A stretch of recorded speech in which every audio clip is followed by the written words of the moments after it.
ചെറുപ്പത്തിൽ സ്കൂളിൽ ചേരാൻ ചെല്ലുമ്പോൾ തൊട്ട് നമ്മൾ കാണുന്ന ഒരു കോളമുണ്ട്. നീ ഹിന്ദുവാണോ, ക്രിസ്ത്യാനിയാണോ, അതോ മുസ്ലിമാണോ? അന്നത് വലിയ കാര്യമായി എടുത്തില്ല. പക്ഷെ ആ ചോദ്യം നമ്മൾ പോലും അറിയാതെ നമ്മളൊരു മതിലിന്റെ പണി തുടങ്ങുകയായിരുന്നു.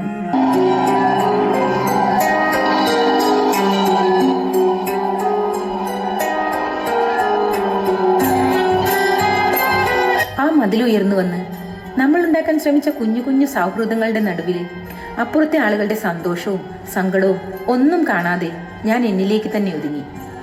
ഞാൻ വളർന്നു, അതോടൊപ്പം മതിലും. 2024 ജൂലൈ മാസം. അന്ന് ഞങ്ങളുടെ നാട്ടിലൊരു മഴ പെയ്തു. മഴയല്ലേ, എല്ലാവർക്കും ഇഷ്ടമല്ലേ? സന്തോഷത്തോടെ ഞാനോടി മുറ്റത്തേക്ക് ഇറങ്ങി.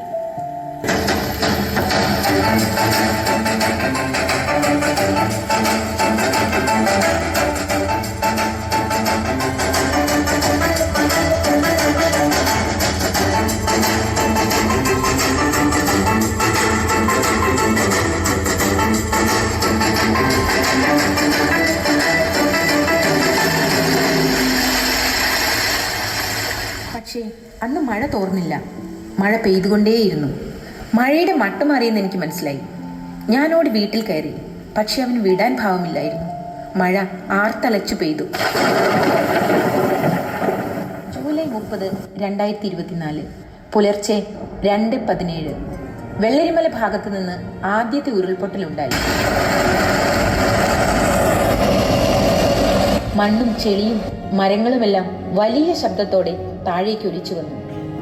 ആളുകൾ പല ഭാഗത്തു നിന്നും പരിഭ്രാന്തരായി ഓടി വന്നു. എല്ലാവരും അന്ന് എൻ്റെ വീട്ടിൽ ഒത്തുകൂടി. അങ്ങനെ ഒരു മതിലുണ്ടായിരുന്ന കാര്യം മറന്ന് ഞങ്ങൾ പരസ്പരം സംസാരിക്കാൻ തുടങ്ങി. രക്ഷപ്പെടാനുള്ള വഴികളെക്കുറിച്ച് ചിന്തിക്കാൻ തുടങ്ങി. എന്തു ചെയ്യണമെന്നറിയാതെ ഞാനോട് വീടിൻ്റെ മുകൾ തട്ടിലേക്ക് കയറി. അന്ന് അവിടെ വെച്ച് ഞാനൊരു കാഴ്ച കണ്ടു.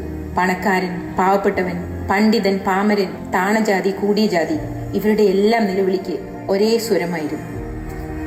അന്യമതസ്ഥരെന്ന് പറഞ്ഞ് മാറ്റി നിർത്തിയവരും മാറി നിന്നവരുമെല്ലാം ഒരു കൂരയ്ക്ക് കീഴിൽ നിന്ന് ഒരേ കാര്യത്തിനു വേണ്ടി പ്രാർത്ഥിക്കുന്നു.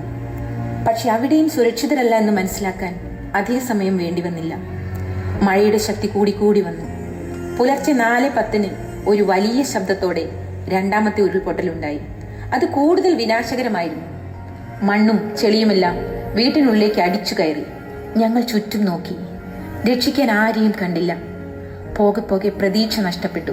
ഇനി ആരും വരില്ലെന്നുറപ്പിച്ച് സ്വയം തോൽവി സമ്മതിച്ച് കൈകൾ ചേർത്തു പിടിച്ച് കണ്ണുകൾ ഇറുക്കി ഞങ്ങൾ മരണത്തെ കാത്തു.